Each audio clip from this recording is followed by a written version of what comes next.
नमस्कार, आप सभी का स्वागत है न्यूज नशा पर। मैं हूं वाई शिवम। ये तस्वीर जो आप मेरे बगल में देख रहे हैं, ये जनाब हैं जैक डॉर्सी।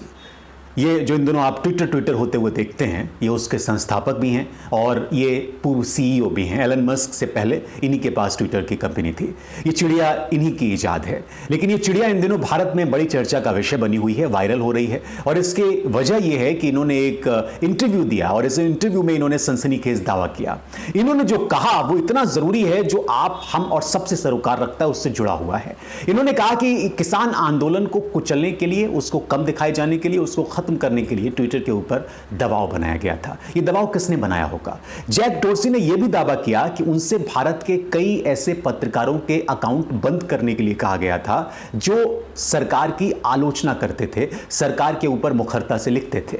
जैक डॉर्सी ने यह भी दावा किया कि एक ब्रेकिंग पॉइंट चैनल है यूट्यूब का, उस पर इन्होंने एक इंटरव्यू दिया। इन्होंने यह भी दावा किया कि ये जो तमाम गतिविधियां हो रही हैं पूरी दुनिया में, इसमें कितनी बड़ी भूमिका सोशल मीडिया की है। उन्होंने कहा कि जो सरकार का प्रखर आलोचक है उसको दबाने की कोशिश होती है। जैक डॉर्सी जो बात कह रहे हैं वही बात राहुल गांधी भी कहते हैं, वही बात विपक्ष के तमाम नेता कहते हैं, तमाम एंटी एस्टेब्लिशमेंट लोग कहते हैं। जैक डॉर्सी से ताकतवर लोगों की मांगों के संबंध में एक सवाल पूछा गया था और मैं आपको बता दूं कि इस सवाल में कहीं भी भारत का जिक्र नहीं था, भारत का नाम नहीं था। लेकिन उन्होंने, यानी जैक डॉर्सी ने, भारत सरकार यानी मोदी सरकार का जिक्र किया अपने जवाब में। जैक डॉर्सी से पूछा क्या गया था? इनसे पूछा यह गया था कि दुनिया भर के ताकतवर लोग आपके पास आते हैं और कई तरह की मांगे करते हैं। आप चूंकि नैतिक सिद्धांतों वाले शख्स हैं, नैतिक सिद्धांतों वाले व्यक्ति हैं, तो आप इन हालातों से कैसे निपटते हैं, कैसे उसको हैंडल करते हैं? इस सवाल के जवाब में जैक डॉर्सी ने जो जवाब दिया, मैं शब्दशः उसको कोट कर रहा हूं। उन्होंने कहा कि मिसाल के तौर पर भारत एक ऐसा देश है जहां से किसान आंदोलन के दौरान हमारे पास बहुत सी मांगे आ रही थी। कुछ खास पत्रकार सरकार के आलोचक थे, ये उनके शब्द हैं। उनके बारे में एक तरह से हमसे कहा गया कि हम भारत में ट्विटर को बंद कर देंगे। भारत हमारे लिए बड़ा बाजार है, आपके कर्मचारियों के घरों पर छापे मार देंगे, जो उन्होंने किया भी। हम आपके ऑफिस बंद करवा देंगे। ये जैक डॉर्सी के शब्द मैं आपको पढ़ के सुना रहा हूं। अगर आप हमारी बात नहीं मानेंगे, ये भारत में जो हो रहा है, जो लोकतांत्रिक देश है, ये वहां हो रहा है। ये मैं आपको एक बार सुनवा भी देता हूं। Some of the most powerful people literally on earth coming to you and saying, demanding things of your company, and as someone with principles, how did you navigate that? India, for example. India is a country that had many requests of us around the farmers' protest, around particular journalists that were critical of the government, and it manifested in ways such as we will shut Twitter down in India, which is a very large market for us. We will raid the homes of your employees, which they did. सुन लिया आपने। Social media को लंबे समय से लोकतंत्र का चौथा स्तंभ माना जाने लगा है, मीडिया की तरह, क्योंकि इसमें न केवल दुनिया भर में क्या घट रहा है, क्या हो रहा है, इसकी रिपोर्ट करने की ताकत है, इसको रिपोर्ट करने की क्षमता है, बल्कि हर चल रहे मुद्दे के बारे में जनता की राय बनाने की भी क्षमता है। लोकतंत्र शब्द का अर्थ जो है, तात्पर्य है, वो ये है कि लोगों की भागीदारी हो। मीडिया इस भागीदारी को सुगम बनाता है, उसको और आसान बनाता है, सरल बनाता है, और यही सुगमता अब खतरनाक हो गई है। यहां एक और बात है जिसकी मैं जानकारी आपको देना चाहता हूं, जो तथ्य मैं आपको देना चाहता हूं। अप्रैल में ट्विटर की एक ट्रांसपेरेंसी रिपोर्ट जारी हुई, इसी अप्रैल में, और ये ट्रांसपेरेंसी रिपोर्ट ये कहती है कि भारत में ट्विटर से कंटेंट हटाने की मांग करने के मामले में दुनिया में सबसे ज्यादा भारत की मांगे हैं। ट्विटर की जो ताजा रिपोर्ट है वो ये कहती है कि 1 जनवरी 2022 से 30 जून 2022 के बीच ट्विटर को दुनिया भर की सरकारों ने कंटेंट हटाने की अर्जी दी, मांग की। 65 लाख से ज्यादा ऐसे एक्शन लेने के लिए कहा गया ट्विटर से, लेकिन ट्विटर ने इसमें 5,96,272 अकाउंट्स पर कार्रवाई की थी और करीब 16,18,000 के आसपास अकाउंट ऐसे थे जो ट्विटर के नियमों के उल्लंघन की वजह से निलंबित कर दिए गए, सस्पेंड कर दिए गए। ट्विटर को 85 से ज्यादा देशों की सरकारों ने यूजर डेटा हासिल करने के लिए 16,000 से ज्यादा मांगे भेजी, 16,000। ट्विटर ये कहता है कि ये मांगे करने वाले जो शीर्ष देश हैं उसमें भारत नंबर 1 पे है, दूसरे नंबर पर अमेरिका, तीसरे पे फ्रांस, चौथे पे जापान, 5वें पे जर्मनी। तो इस मामले में भी भारत अव्वल है। आप समझ सकते होंगे कि 2014 से पहले मोदी क्रांति का जो दावा किया गया, उसके बाद जो मोदी के मुरीद लोगों की एक सेना तैयार की गई, जो योजना बनाई गई, उसकी गहराई में क्या था। सोशल मीडिया ने एक तरीके से पूरा इलेक्शन बदला, पूरा तरीका बदला। सोशल मीडिया ने पारंपरिक मीडिया की तुलना में सोशल मीडिया की व्यापकता को और बढ़ाया। ये आसानी से सुलभ है सबके लिए, इसमें जन भागीदारी बनाए रखने की सक्षमता है और तुरंत अपडेट देने की ताकत है। इन वजहों से एक ऐसी स्थिति पैदा की गई है सोशल मीडिया ने, जहां लोग अपने ट्रेडिशनल जो समकक्ष हैं उनकी तुलना में सोशल मीडिया पर ज्यादा यकीन करते हैं, ज्यादा भरोसा करते हैं, ताकि वो अपने परिवेश के बारे में जागरूक हो सकें और राजनीतिक, आर्थिक या किसी अन्य चर्चा में हिस्सा ले सकें, जो आजकल आम हो गया है। आप ट्विटर ट्रेंड देखते होंगे, जो बदले में लोकतंत्र को मजबूत भी करता है। हालांकि सोशल मीडिया का जो लोकतंत्र पर केवल पॉजिटिव असर पड़ता है ऐसा नहीं है। ये जो ताज़ा जैक डोर्सी का दावा, ये निगेटिव असर की बात करता है। हर सिक्के के दो पहलू होते हैं। कई बार इसके दुरुपयोग के बारे में कहा गया है, मैं इसके बारे में भी आपको आंकड़े दूंगा, जो अक्सर लोकतंत्र का विरोधी भी बनता हुआ दिखता है। और यही बात जैक डोर्सी अपनी बात में कहते भी हैं, उनके बयान में ये बात झलकती है। कहा जाता है कि एक आजाद और निष्पक्ष चुनाव होने के लिए जरूरी है कि निष्पक्ष बात सुनी जाए, लेकिन ऐसा क्या खाक होगा जब इतना बड़ा गेम चल रहा है? क्योंकि अब राजनीतिक प्रचार केवल फिजिकल रैलियों के जरिए, भौतिक रैलियों और पोस्टरों तक सीमित नहीं है। अब सोशल मीडिया जो आप यूज करते हैं अपने फोन में, ये प्रचार के क्षेत्र में एंटर कर चुका है बड़े पैमाने पर, और अलग अलग राजनीतिक नेताओं के साथ साथ राजनीतिक दलों ने अपने एजेंडे को आम जनता तक पहुंचाने के लिए इसको टूल की तरह इस्तेमाल किया, बड़े ही व्यापक तरीके से, और वो कर रहे हैं। रोज इसकी धार पैनी हो रही है। यही काम मोदी ने किया और मैनिपुलेट किया गया। यही काम अरविंद केजरीवाल ने भी किया। मोदी महान है ये आपको बताया गया, आप मोदी महान हैं या नहीं ये आप तय नहीं कर सकते। सोशल मीडिया का इस्तेमाल विज्ञापनों, ब्लॉगों, ट्वीट्स और दूसरे तरीके के माध्यमों को इस्तेमाल करने के लिए किया जाता है। राजनीतिक प्रचार इससे बड़े पैमाने पर होता है। व्हाट्सएप यूनिवर्सिटी इसी का शब्द है। फेसबुक, ट्विटर जैसी सोशल नेटवर्किंग साइटों का इस्तेमाल चुनाव के लिए खड़े होने वाले जो कैंडिडेट होते हैं, जिनको आप वोट करते हैं, उनकी घोषणा से लेकर, उनके प्रचार से लेकर, उनका माहौल और फिजा बनाने तक इस्तेमाल किया जाता है। समर्थकों के जहन में स्वयंसेवकों की भर्ती के लिए, पैसे के लिए सोशल मीडिया का इस्तेमाल किया जाता है। मतदाताओं को जुटाने के लिए सोशल मीडिया का इस्तेमाल किया जाता है। ये शुरू कहां से हुआ? इसका जो शुरुआत है वो अमेरिका के पूर्व राष्ट्रपति बराक ओबामा ने किया पॉलिटिकली। 2008 का वो साल था जब राष्ट्रपति अभियान की शुरुआत हो रही थी। ओबामा इसकी शुरुआत कर रहे थे। रणनीतिक तौर पर उन्होंने सोशल मीडिया की क्षमता को प्रभावी ढंग से इस चुनाव में इस्तेमाल किया था।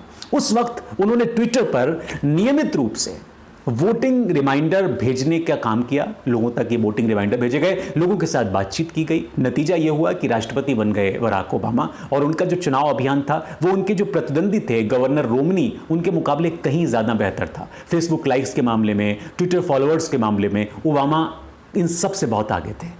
उन्होंने बढ़त बना ली, और सोशल मीडिया पर प्रतिक्रिया में महत्वपूर्ण अंतर बराक ओबामा और अमेरिका के लोगों ने जिस तरह से उनको सपोर्ट किया, और उसकी वजह से वो पहले अफ्रीकी अमेरिकी राष्ट्रपति के रूप में ऐतिहासिक जीत दर्ज करके व्हाइट हाउस तक पहुंचे। ये जो कारनामा हुआ इसमें सोशल मीडिया का बड़ा योगदान था। अगर मोदी की बात करें या भारत की बात करें तो 2012 में इसका इस्तेमाल शुरू हुआ। आम आदमी पार्टी उस वक्त अन्ना हजारे आंदोलन के बाद खड़ी हो रही थी, और उसने इसके अपने राजनीतिक एजेंडे को चलाने के लिए इस्तेमाल किया। दिल्ली विधानसभा चुनाव के नतीजे इसी का परिणाम थे। आम आदमी पार्टी के संस्थापक जो अरविंद केजरीवाल हैं, संस्थापकों में से एक, उन्होंने 2008 में बराक ओबामा द्वारा इस्तेमाल की गई रणनीति का इस्तेमाल करने की बात खुद स्वीकार की दिल्ली के चुनाव में एक कार्यक्रम में। और यही काम 2014 में प्रधानमंत्री नरेंद्र मोदी ने भी किया। ये 2013 से इसकी शुरुआत हुई। भारत में 2019 के आम चुनाव में लगभग 15 मिलियन मतदाता थे जिनकी उम्र 18 से 19 साल के बीच थी, और इन आंकड़ों और सोशल मीडिया प्लेटफॉर्म में युवाओं की दिलचस्पी को अगर आप देखें तो इसके कई सबूत आपको मिलेंगे। 2019 के चुनाव में सोशल मीडिया के प्रचार की क्षमता को ध्यान में रखते हुए internet and mobile association of India यानी IAMAI ने भारत के चुनाव आयोग के परामर्श या उसकी परामर्श से स्वैच्छिक आचार संहिता का एक सेट तैयार किया था, एक सेट विकसित किया था। इस संहिता के आधार पर सोशल मीडिया प्लेटफॉर्म को जनप्रतिनिधित्व अधिनियम 1951 की धारा 126 के उल्लंघन के लिए एक अधिसूचना तंत्र विकसित करने के लिए कहा गया था। उसकी जरूरत महसूस की गई थी।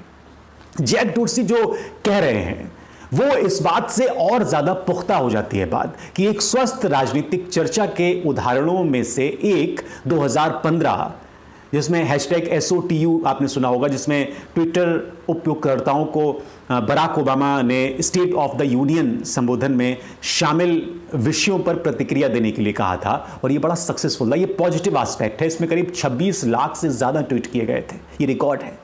ये अच्छे कॉज के लिए था। लेकिन सोशल मीडिया पर इस तरह के भी हैशटैग बहुत सारे चलते हैं जो व्यक्तियों के द्वारा हेरफेर करके या दुरुपयोग करने के लिए इस्तेमाल किए जाते हैं। लिहाजा हम अगर आपसे ये कहें कि आपने अरविंद केजरीवाल को, आपने नरेंद्र मोदी को वोट नहीं किया, बल्कि आपको इस तरह से मैनिपुलेट कर दिया गया कि आप मोदी और अरविंद केजरीवाल या कांग्रेस किसी को भी वोट करें, तो ये हैरानी की बात नहीं है। ये अमेरिका में साबित हो चुका है। अमेरिका से लेकर भारत तक सोशल मीडिया के बढ़ते असर ने लोगों के वोट देने के फैसले पर गहरा असर डाला है, बहुत गहरा। Digital marketing company ADG online, इसकी एक रिपोर्ट जिसका मैं जिक्र यहां पर करना चाहूंगा, बड़ी महत्वपूर्ण रिपोर्ट है। 2019 लोकसभा चुनाव में 50% फर्स्ट टाइम वोटर और 40% देश के युवा वोटरों ने सोशल मीडिया से प्रभावित होकर, यानी ट्विटर, फेसबुक, व्हाट्सएप से प्रभावित होकर अपना वोट किया था, जिसका जिक्र मैं ऊपर कर भी चुका हूं आंकड़ों में। साफ है कि सोशल मीडिया नए जनरेशन के युवा वोटरों के फैसले को बदलने की ताकत रखता है। इसमें वो शक्ति है कि वो सारी चीजें बदल सकता है। ऐसे में यह जानना भी जरूरी है कि फेसबुक, ट्विटर और व्हाट्सएप कैसे आपके वोट देने के फैसले को बदलते हैं। ये बड़ा जरूरी सवाल है। अब इसमें खेल कैसे होता है? आपको याद है कि जब ये नारा दिया गया था कि अब की बार ट्रंप सरकार, मोदी जी ने गुजरात में नारा दिया था। दरअसल ट्रंप भी सोशल मीडिया की इजाद है, सोशल मीडिया की देन है अमेरिका पर। 2016 में अमेरिकी राष्ट्रपति पद के लिए चुनाव हो रहे थे और मैदान में डोनाल्ड ट्रंप के सामने हिलेरी क्लिंटन थी। बहुत कांटे का मुकाबला था, खूब चर्चाएं हो रही थी। इस चुनाव में ट्रंप की जीत हो गई, हिलेरी क्लिंटन हार गई। हार जीत के बाद न्यूयॉर्क टाइम्स ने एक दावा किया।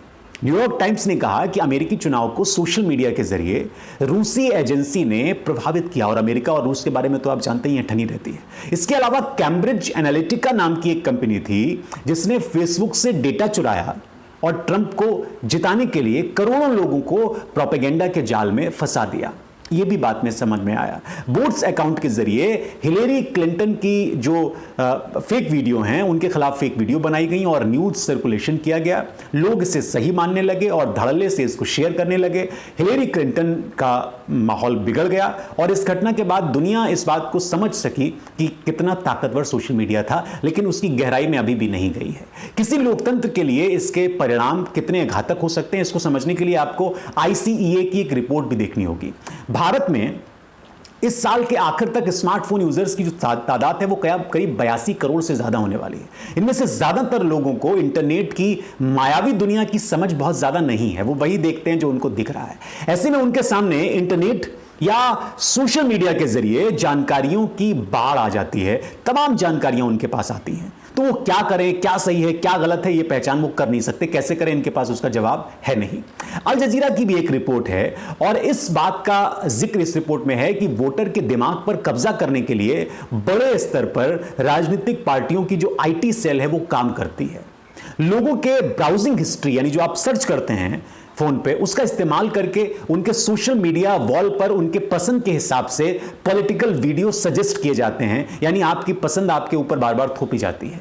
बार बार सजेशन को देखकर लोगों के भीतर एक इंटरेस्ट पैदा होता है कि ये बड़ा पॉपुलर हो रहा है, और यूजर्स के डेटा एनालिसिस के लिए कंपनियां साइकोलॉजिस्ट हायर करती हैं जो ये समझती हैं कि किस तरह से यूजर्स ट्रीट कर रहे हैं। फेसबुक और गूगल जैसी कंपनियों के जो पूर्व कर्मचारी हैं उन्होंने इसका खुलासा किया है और डंके की चोट पर किया है। इन्हीं बातों को देखते हुए 9 जुलाई 2021 को सुप्रीम कोर्ट ने भी ये माना था कि सोशल मीडिया लोगों के ओपिनियन को प्रभावित करता है। ओपिनियन इन द सेंस कि आप किसको वोट देने वाले हैं। कोर्ट ने अपने फैसले में ये कहा, ये भी मैं बता रहा हूं आपको, चुनाव प्रक्रिया किसी भी लोकतांत्रिक सरकार की नींव होती है।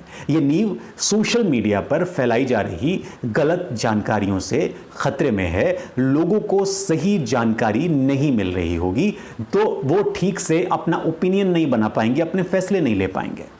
2024 में प्रचार के लिए सोशल मीडिया ही सबसे मजबूत, कारगर, मारक हथियार है और यह बड़ा माध्यम है। ऐसे में कई सोशल मीडिया पेज प्रोपेगेंडा के तहत जमकर फेक न्यूज फैला रहे हैं। जैसे पंजाब चुनाव में अगर आप देखें, चुनाव के दौरान तो कई सारे इस तरह के पेज बनाए गए, सोशल मीडिया पर बेहिसाब खर्च किया जा रहा है और एक तरीके से प्रोपेगेंडा को रोकने के लिए भारत के पास अभी कोई मजबूत कानूनी सिस्टम है नहीं कि वो इसको कंट्रोल किया जा सके। चुनाव के समय सोशल मीडिया पर जो फैलाया जा रहा प्रोपेगेंडा है और जो फेक न्यूज है उसको रोकने के लिए एन गोविंदाचार्य ने एक प्रतिवेदन दिया था 2013 में। जो नियम बने थे उन्हें विदेशी सोशल मीडिया कंपनियां जैसे ट्विटर है, फेसबुक है, इनके कंपनियों के ऊपर दबाव बनाने के लिए किया गया था। 2 साल पहले इसको वापस ले लिया गया। ये भी बड़ी जरूरी चीज है। इन समस्याओं से निपटने के लिए फेसबुक, ट्विटर, गूगल जैसी प्राइवेट कंपनियों ने अपने हिसाब से मैनिपुलेशन किया, अपने हिसाब से नियम बनाए, लेकिन इन नियमों की कोई भी कानूनी वैधता नहीं है, कोई भी कानूनी वैधता नहीं है।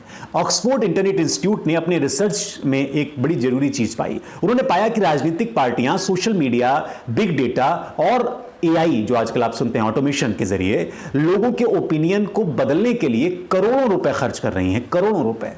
भारत में, अमेरिका में, ब्रिटेन में और दुनिया के तमाम इस तरह के लोकतांत्रिक देशों में, करीब 70 देशों में ऑर्गेनाइज्ड तरीके से यह सब कुछ हो रहा है। और यही नहीं, वोट्स अकाउंट के जरिए, यानी जो है ही नहीं लोग, उनके भी अकाउंट के जरिए हेट स्पीच, भड़काऊ वीडियो जैसे तमाम पॉलिटिकल माइलेज देने वाली चीजों को वायरल कराया जा रहा है और इन पर आगे कार्रवाई की जाती है। सोशल मीडिया पर ग्रुप बनाकर या ऐप के जरिए ट्रोलर्स की आर्मी खड़ी कर ली गई है। ये भी, इसमें भी बहुत सारे बॉट्स होते हैं और ये एक इशारे पर कभी भी किसी पत्रकार या आम आदमी को ट्रोल करने लगते हैं और ऐसा लगता है कि उसके खिलाफ एक ओपिनियन बन रहा है। इसलिए हालांकि सोशल मीडिया में लोकतांत्रिक सिद्धांतों को बनाए रखने और उसको प्रचारित करने की ताकत है, विशाल ताकत है, लेकिन सोशल मीडिया में इसको तबाह करने की भी ताकत है। इसका इस्तेमाल केवल कानूनी राजनीतिक हितों को आगे बढ़ाने के लिए किया जाए तो यह बड़ा खतरनाक हो जाता है अलग तरीके से। लेकिन जो सोशल मीडिया उपयोगकर्ता हैं उनके डेटा का इस्तेमाल करके जैसे तमाम उनकी सहमति के बिना काम किए जा रहे हैं, ये न सिर्फ खतरनाक है बल्कि लोगों के साथ खिलवाड़ है, लोगों के साथ मनोवैज्ञानिक हेरफेर करके उसका बड़ा अलग तरीके से फायदा लिया जा रहा है। सुप्रीम कोर्ट इस पर सख्त नियम बना सकता है क्योंकि सुप्रीम कोर्ट में यह मामला पहुंचा भी है। तो इसलिए जरूरी है कि जैक डोर्सी ने कहा, हालांकि जैक डोर्सी के इंटरव्यू के बाद भारत के जो आईटी मिनिस्टर हैं उन्होंने इसको खारिज कर दिया इन आरोपों को और उन्होंने कहा कि ऐसा कभी नहीं हुआ। लेकिन हम, आप और तमाम लोग जो स्मार्टफोन इस्तेमाल करते हैं, जो इंटरनेट इस्तेमाल करते हैं, वो ये जानते हैं कि किस तरह से ये पूरा मैनिपुलेशन का खेल चल रहा है। वो लोग ये जानते हैं कि अगर आप कुछ भी इंटरनेट पे करते हैं तो वो कैसे आपको, आपके ओपिनियन को प्रभावित कर सकता है। तो बड़ा ज़रूरी चीज़ है ये, इस पर ध्यान देने की ज़रूरत है। लेकिन ध्यान देगा कौन? क्योंकि सरकारें और पॉलिटिकल पार्टियां जो सरकार में हैं उनको तो इसका फ़ायदा हो रहा है। आप सभी का बहुत शुक्रिया ये कार्यक्रम देखने के लिए। आपको ये कार्यक्रम कैसा लगा और क्या आप सोचते हैं इन तमाम बयानों पर जो जैक डोर्सी ने कहा उस पर ज़रूर बताइए। और क्या 2024 का चुनाव भी इसी तरह से प्रभावित किया जा सकता है, किया जाएगा? इस पर आपकी क्या राय है, ज़रूर राय दें। बहुत शुक्रिया आप सभी। और आप हमसे जुड़े रहने के लिए सब्सक्राइब करें YouTube पर, फॉलो करें Twitter पर और लाइक करें Facebook पर। और ज्यादा जानकारी के लिए आपको टाइप करना होगा सिर्फ न्यूज़ नशा।